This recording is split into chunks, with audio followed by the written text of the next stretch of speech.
مولاي صل وسلم دائما أبدا على حبيبك خير الخلق كلهم مولاي صل وسلم.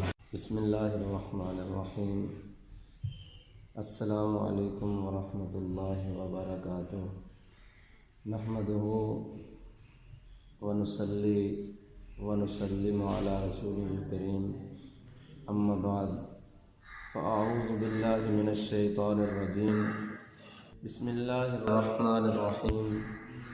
ان اللہ وملائکته یصلون علی النبی یا ایھا الذین آمنوا صلوا علیہ وسلموا تسلیما. اللهم صل على سيدنا ومولانا محمد وعلى آل سيدنا ومولانا محمد وبارك وسلم صلاة وسلاما عليك يا رسول اللہ. سامعین ناظرین، الحمدللہ ہم آج ان رمضان المبارک کی مبارک گھڑیوں میں فہم دین کورس کے دوسرے حصے یعنی صلاۃ کورس میں آج تیسرے سبق کے ساتھ حاضر ہیں. دعا ہے اللہ رب العالمین ہمیں فہم دین عطا فرمائے اور ہمیں سوچ سمجھ کر اللہ رب العالمین کے فرائض کو ان کی اہمیت سمجھ کر اللہ تعالیٰ ادا کرنے کی توفیق عطا فرمائے. پچھلے سبق میں ہم نے یاد کیا تھا اور ہم نے بیان کیا تھا کہ نماز کتنی ضروری ہے اور کوئی اگر نماز چھوڑ دیتا ہے اس کا نقصان کتنا ہوتا ہے. تو وہ ملت اسلامیہ سے نکل جاتا ہے، وہ مذہب سے نکل جاتا ہے.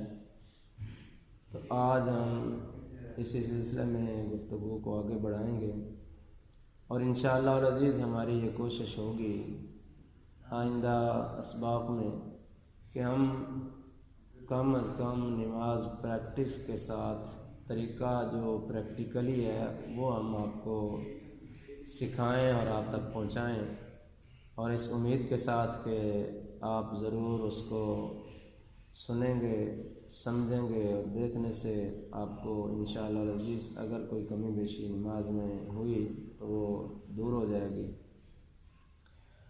تو سامعین و ناظرین، آج کے سبق میں بھی ہم آقا دو عالم صلی اللہ تعالیٰ علیہ وآلہ وسلم کے وہ فرامین جو نماز چھوڑنے والے کی وعید کے لیے آپ نے ارشاد فرمائے، ہم وہ بیان کرنے کی کوشش کریں گے.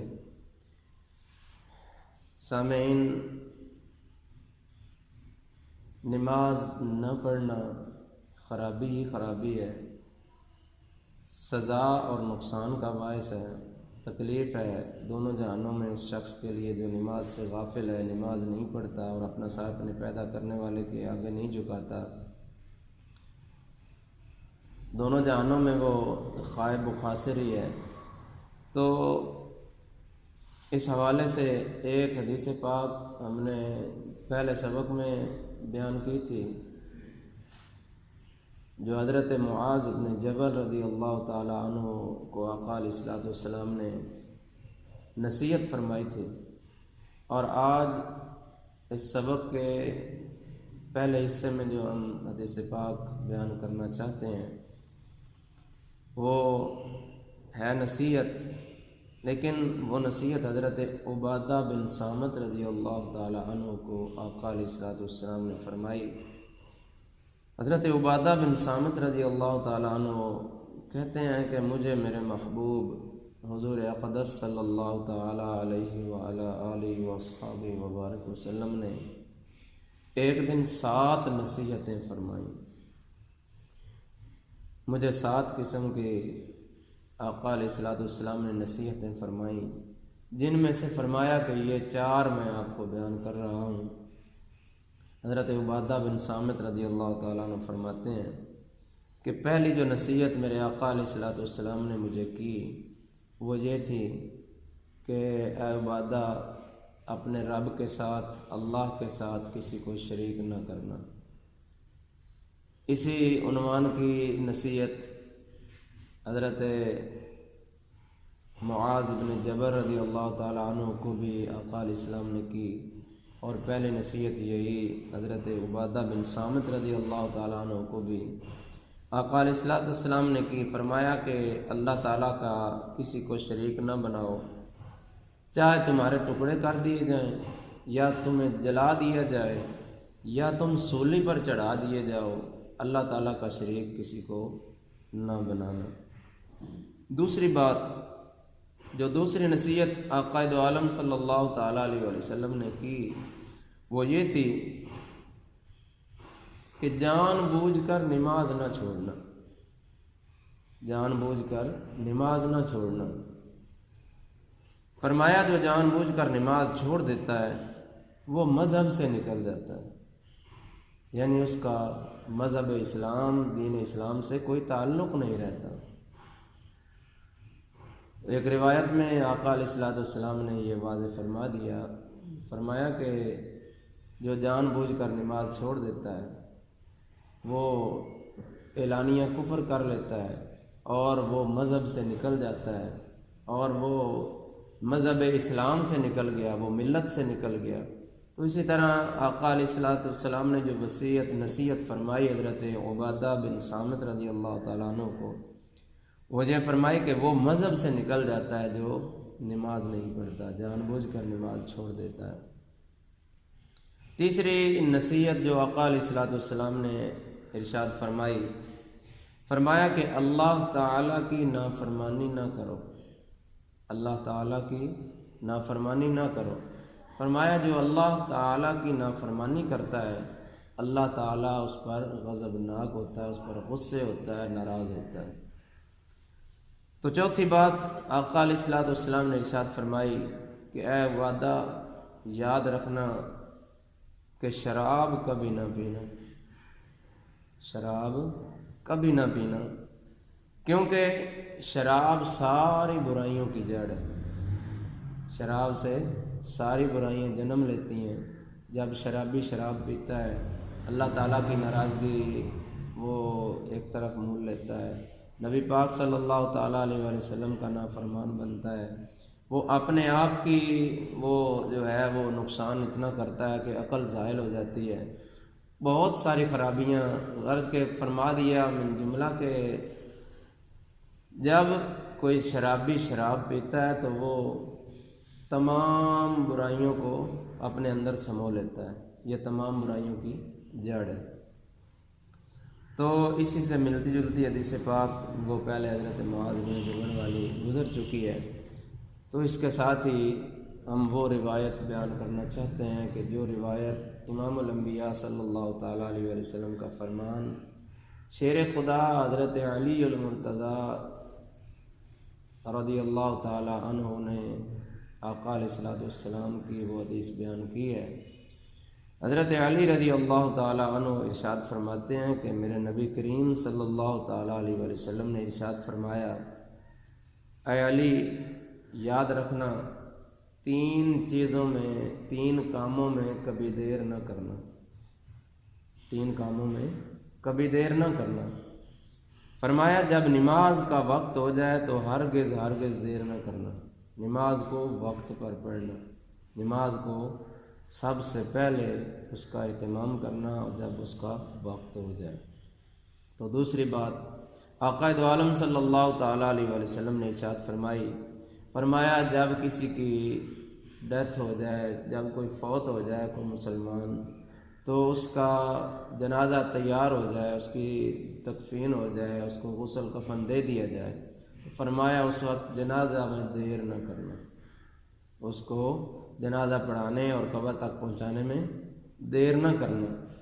اور تیسری بات آقا علیہ السلام نے ارشاد فرمایا کہ جب بے نکاحی عورت، کنواری لڑکی ہو یا بیوہ ہو یا مطلقہ ہو، جب اس کے لیے خاوند مل جائے، اس کا جوڑ مل جائے تو اس کے نکاح کرنے میں دیر نہ کرنا۔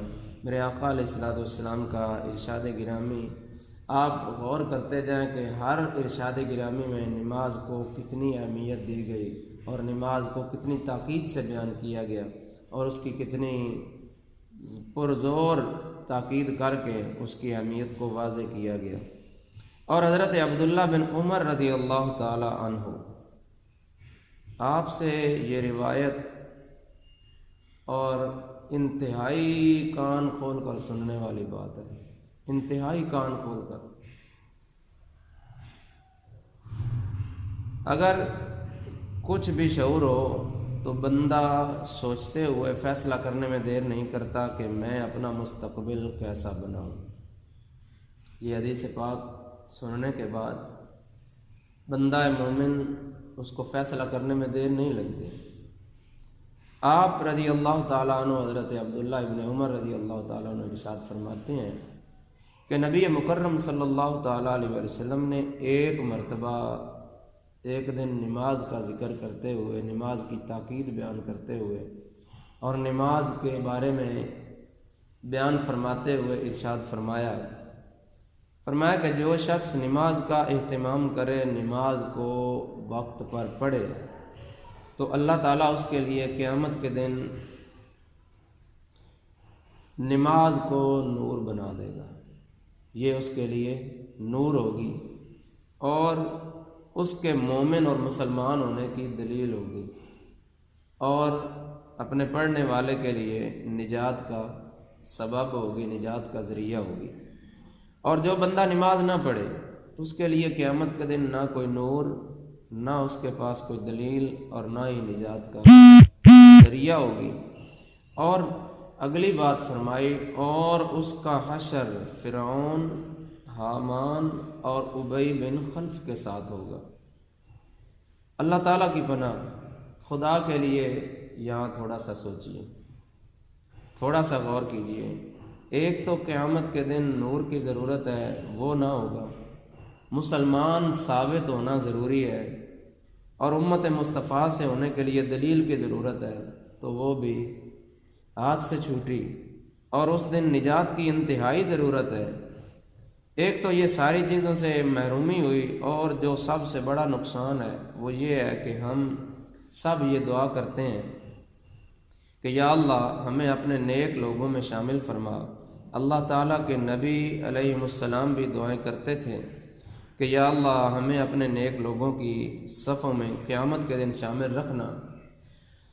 ادھر یہ کیا ہوا کہ اس بے نماز کے لیے یہ حکم ہے کہ وہ فرعون، حامان اور ابی بن خلف جیسے کافروں کے سرداروں کے گروہ میں شامل کیا جائے گا۔ خدا کا واسطہ دے کر میں آپ لوگوں کو بار بار اس فرمان مصطفیٰ صلی اللہ تعالیٰ علیہ وسلم کو پڑھنے کی، سننے کی دعوت دیتا ہوں اور سنا رہا ہوں کہ ذرا غور کرو۔ یہ دنیا کا معاملہ نہیں ہے کہ ایک پارٹی کے لیڈر سے جدا ہوا تو دوسرا مل گیا، ایک لیڈر سے ہم علیحدہ ہوئے، دوسرا کوئی مل گیا اور سیاست چمک گئی۔ یہ میدان قیامت ہے، یہاں سیاست نہیں چمکتی، نہ چمکنی ہے۔ یہاں تو اعمال، اور ہمیں اس لیڈر کی ضرورت ہے جو لیڈر ہمیں اللہ تعالیٰ کی بارگاہ سے نجات دلا کر جنت میں لے جائے۔ تو یہاں معاملہ کچھ اور ہے، یہ ابد الآباد یعنی ہمیشہ ہمیشہ کا فیصلہ ہے، 5 سالوں کے لیے نہیں، 2 4 10 سالوں کے لیے نہیں، یہ ہمیشہ ہمیشہ کا فیصلہ ہے۔ تو یہ بڑا نازک مرحلہ ہے۔ اگر وہ پارٹی لیڈر جس کے صدقے ہمیں بخشش کی امید ہے اس کا دامن ہاتھ سے چھڑوا دیا گیا اور بدترین کفار اور ظالم اور جابر لوگوں کی جماعت میں دھکیل دیا گیا تو انجام کیا ہوگا؟ خدا کے لیے سوچنا ضرور، اور اس واقعہ کو بھی ضرور سننا۔ میں آخر میں ایک واقعہ بھی آپ کے گوش گزار کرنا چاہتا ہوں جو کہ حضرت علامہ مولانا محمد رضا ثاقب مصطفی رحمت آپ کا جو ہے نا بیان کرتا ہے۔ اللہ تعالیٰ ان کا سایہ ہمیشہ ہمارے سروں پر قائم و دائم رکھے اور تادیر قائم و دائم رکھے۔ آپ نے سنایا تھا کہ ہمارے بزرگ نے ایک بستی میں واعظ و نصیحت کرتے ہوئے یہ حدیث پاک جو میں نے ابھی بیان کی ہے، یہ حدیث پاک بیان کی، تو فرماتے ہیں کہ آخر میں انہوں نے اس حدیث پاک کے بارے میں کچھ تھوڑا سا اس کی وضاحت بھی کر دی اور بتایا کہ ہم اپنے بارے میں تھوڑا سا سوچ لیں کہ ہم عاشق رسول ہونے کا دعویٰ کرتے ہیں، ان کے نام پر خرچ کرتے ہیں اور دل و جان سے ان پر فدا ہوتے ہیں، تو اگر نماز نہ پڑھنے کی وجہ سے کل قیامت کے دن ان کا دامن ہاتھ سے چھوٹ گیا اور ظالموں کی جماعت میں حشر ہوا تو کیا ہوگا؟ مصطفی صاحب فرماتے ہیں کہ کچھ دنوں کے بعد بزرگ وہیں سے گزرے، اسی بستی کے قریب سے گزرے، اسی بستی میں سے گزرے، دیکھا تو اذان کے بعد کوئی بچہ بھی گلی بازار میں نظر نہ آیا، سب کے سب دوڑ کر مسجد میں جا کر دیکھا تو مسجد بھری ہوئی تھی لوگوں سے۔ تو آپ نے تعجب سے پوچھا کہ کبھی یہ وقت تھا کہ یہاں نماز کے لیے چند لوگ بوڑھے جمع ہوا کرتے تھے، اور آج یہ کیا ماحول اور کیا تبدیلی ہے؟ الحمدللہ مسجد بھری ہوئی ہے۔ تو انہوں نے کہا حضرت آپ کی بیان کردہ حدیث کی ہمیں سمجھ آ گئی، اور ہمیں اب جو کچھ بھی ہو جائے ہم نے یہ ٹھان لیا ہے، ہم نے یہ ارادہ کر لیا ہے، جو کچھ بھی ہو جائے سب کچھ لٹتا ہے لٹ جائے، ہم اپنے مصطفیٰ کو ناراض نہیں کرنا چاہتے، ہم کل قیامت کے دن انہی کے دامن کو تھامنا چاہتے ہیں، ہم فرعون قارون اور حامان وغیرہ بن خلف وغیرہ ان کے جماعت میں شامل نہیں ہونا چاہتے، ہم تو بس مصطفیٰ کے دامن رحمت سے ہم فیض حاصل کرنا چاہتے ہیں۔ اور اسی لیے آپ نے جو بیان فرمایا کہ کل قیامت کے دن وہ مصطفیٰ کے ساتھ نہیں، وہ ابی بن خلف اور قارون فرعون حامان کے ساتھ ہوگا، تو ہم یہ نہیں چاہتے، ہم چاہتے ہیں کہ ہم مصطفیٰ کے ساتھ ہوں، اور اسی لیے ہم ہمارا کوئی بچہ بھی، مرد تو مرد، عورتیں تو عورتیں، ہمارا کوئی بچہ بھی اب نماز نہیں چھوڑے گا، نماز نہیں ضائع کرے گا۔ تو اللہ تعالیٰ کی بارگاہ میں دعا ہے کہ مالک کائنات ہمیں بھی احادیث مبارکہ کی ایسی ہی سمجھ عطا فرمائے جیسی سمجھ ان بستی والوں کو آئی، اور انہوں نے اللہ تعالیٰ کی رضا کے لیے سارے کاموں کو چھوڑ کر اللہ تعالیٰ کی بارگاہ میں حاضری دینے کا ارادہ کر لیا۔ تو اللہ تعالیٰ ہمیں عمل کی توفیق عطا فرمائے۔ انشاءاللہ اگلے سبق کے ساتھ پھر آپ سے ملاقات ہوگی۔ وما علینا الا البلاغ المبین وآخر دعوانا الحمدللہ رب العالمین۔ مولاي صل وسلم